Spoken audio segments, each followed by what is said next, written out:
again. So this is a study question. So this is Steinhoff.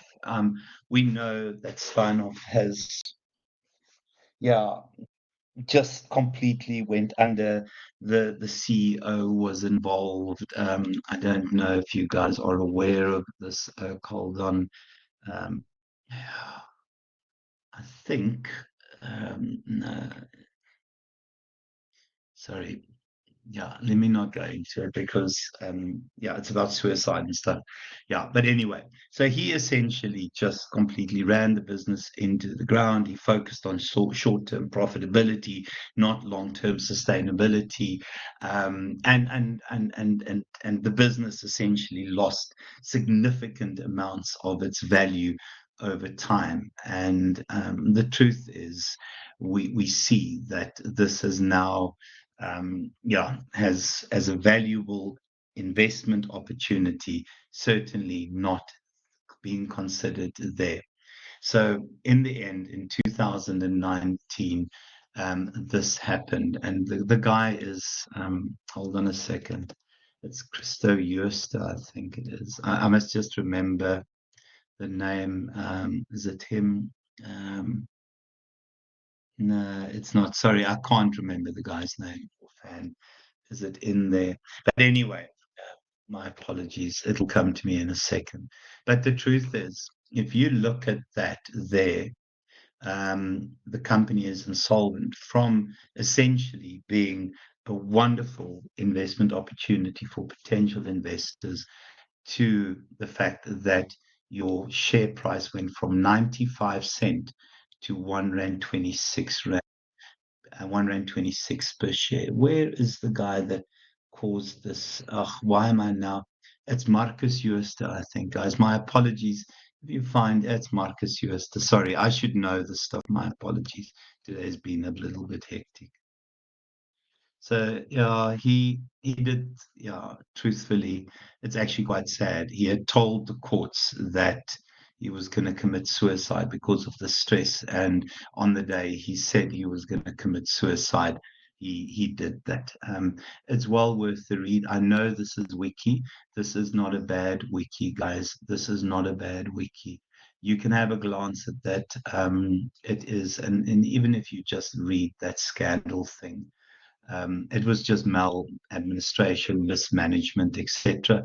And sadly, on the day the guy said, Marcus Jooste said that he was going to commit suicide, he did. Yeah, thank you so much. And I should know that. And I'm getting confused with another person because I'm dealing with a different course, and I was working on that. Thanks, Aaron. Guys, so if we look here, there's so much detail there. The first one, the nature and importance of responsible global leadership. As I said, this is a study one. You have to get stuck in. So responsible global leadership, guys, I think it is about ethics, it's about ethicality, it's about morality, and ultimately it is about looking after the interests of initially your shareholders, and then we now also know that it's in terms of global leaders, it's about the full gambit of stakeholders. So when we look at responsible leadership, I think the fact is in the past we were concerned about the shareholders, and obviously the shareholders were significantly impacted by the by Marcus Jooste's behavior. The truth is that when your shares slide from 95 Rand a share to 1 Rand 26, I think it said it was, you've lost, yes, guys, 96%, 97% of the value of your wealth. Remember, this is wealth in a business. So the modern approach is, guys, is that it starts with governance and ethicality and stakeholders and being concerned about those. So in terms of the first thing, generally when we create our mission statement, etc., we base the mission statement around certain principles. Oh gosh, sorry, I'm opening the wrong one here. We base the mission statement around certain principles, and I don't want to get bogged down in this, but we know that we go vision, and we know we go mission statement, we know we go long-term objectives, and generally there are a number of long-term objectives, um, and so forth, and so forth, and so forth. So part of doing that process, and you guys would have done this last year, so I apologize for wasting your time. Part of that is the fact that when we create our vision, our mission statement, we also create a value statement. And what that value statement says, it indicates how we are going to look after the interests of our shareholders. If you write your mission statement really well, you will write a mission statement that talks equally to each of your stakeholders. Your vision statement would specifically refer to how we would look after the interests of shareholders, our customers, our clients, our suppliers, the natural environment, communities in general, society in general. So all of this starts with having the right values in place. And the values essentially, and I'm sorry to do this because I think you guys don't want to hear about research at this stage, but the values would be the lens that we look through at the organization. Everything from setting the vision right to setting an individual objective is about doing it in terms of the right values. So we should show what the company's values are and the concerns for the stakeholders. And you can see how values become part of your day-to-day stuff. It's the way managers walk the talk, etc. In terms of responsible global leadership, in the past, we were concerned about shareholders. And we remember, this is 20 years ago, give or take. You guys weren't even born yet. But there was a transition to the triple bottom line. And you guys would have done the triple bottom line before, where the concern is not just about our shareholders, it's about the natural environment, it is about communities in general. There is a fourth component. We now talk the quadruple bottom line, and the textbook doesn't say it, but it's implied in terms of the values. And if you think of it, it's the 4 Ps. So the 3 Ps, the triple bottom line: people, planet, profit. And then the 4th P is governance, which has to do with ethics, which has to do with values, etc. So in terms of global leadership, this is how we expect it to behave towards our employees: decent salaries, decent working conditions, decent protection in terms of job security, our clients and customers meeting and exceeding expectations, decent advertising, honoring manufacturer warranties, our business partners. So in terms of the modern world, the way we've spoken about, so Volkswagen again, and my apologies for using Volkswagen. Volkswagen is not a manufacturer, they're assembler. So Volkswagen's responsibility is to ensure that every single one of its suppliers, every single one of its outlets, essentially act in according to the same levels of standards in behavior, governance, ethicality, etc. And our business partners, we expect the same thing, because you do not want to do business with a partner that is dodge, because it has an impact, and I'm sure you can find a better word than dodge, my apologies for that, that has questionable ethics, because it ultimately will impact your own reputation. Social environment, it's about giving back to the communities, it's about charities, it's about helping people who were previously disadvantaged in South Africa. Natural environment, it's about moving towards carbon neutrality and carbon negativity. It's about using green technologies. And then shareholders, we are there in a fiduciary responsibility. We have to look after the finances and the financial interests of our shareholders. And that includes making sure that their investments are safe and that they get some form of return on investment in terms of dividends, which is the opposite of what happened here. Guys, government is an interesting one. We know that part of the stakeholders, government is there because you have to try and influence government policy. You have to be in the right books with government, guys, because they could make your life very difficult.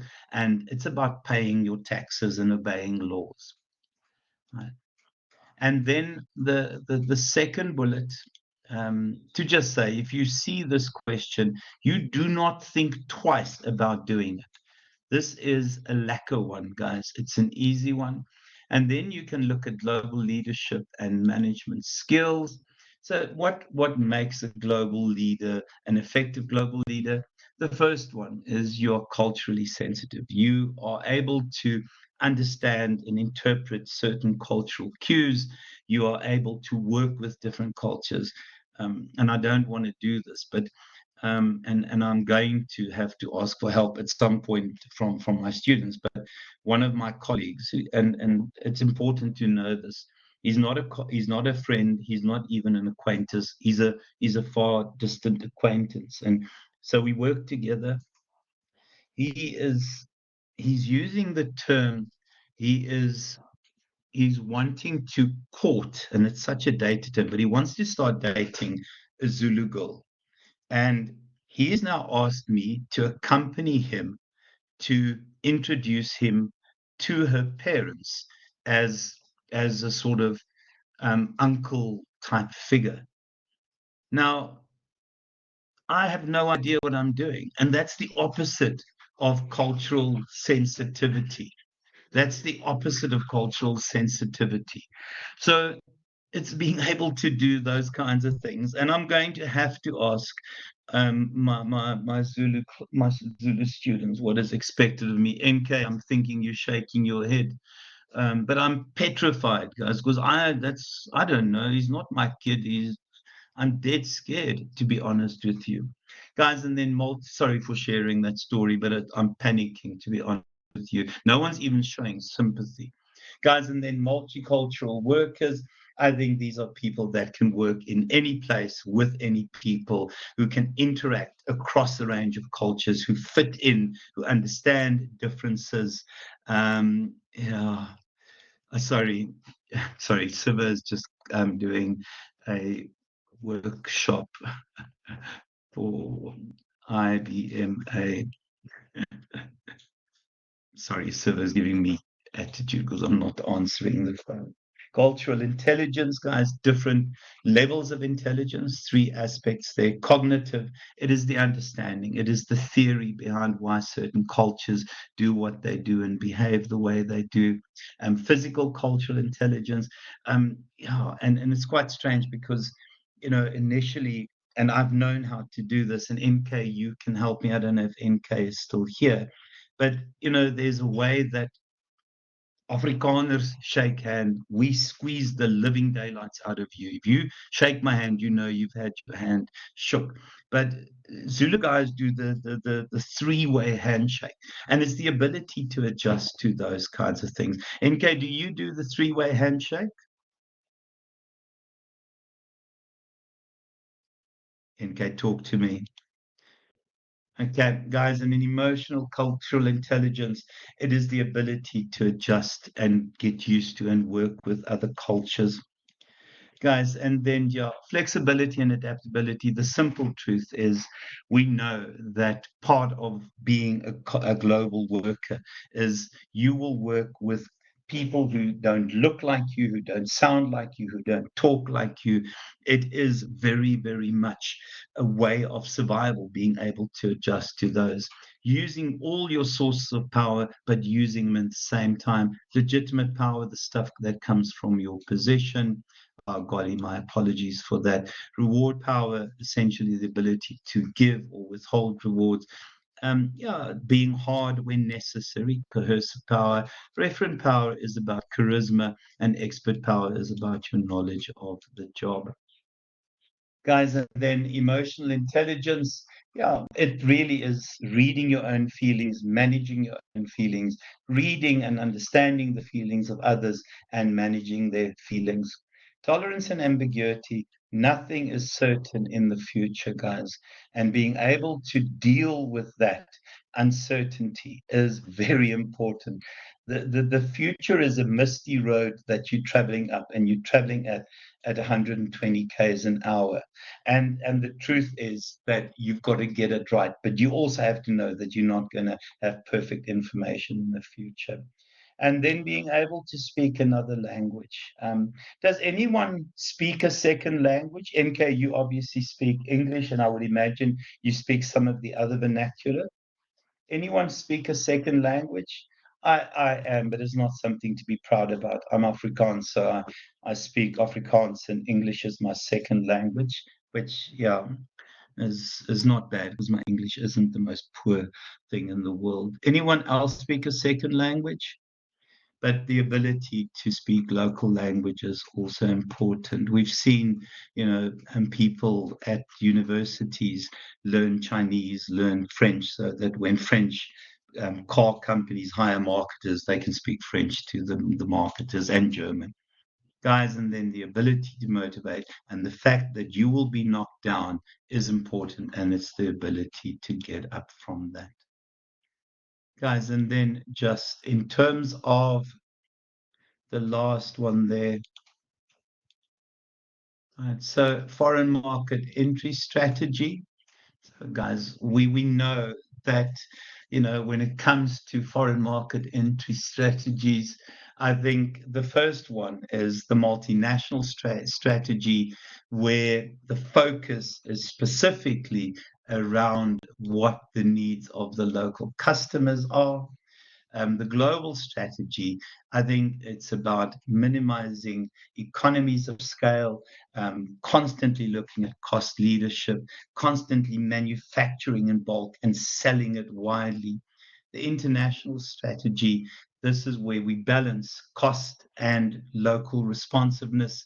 So essentially, we still get economies of scale, but we try and personalize and customize the items for local business. The transnational strategy, which is the ideal where you can customize and you can actually save because you are just so amazing at everything. Okay, I've unpacked that a little bit further. That is the basis, and we have chatted about that. So know that you're not going to see both questions on competitive international strategies, but that's the one there. Okay.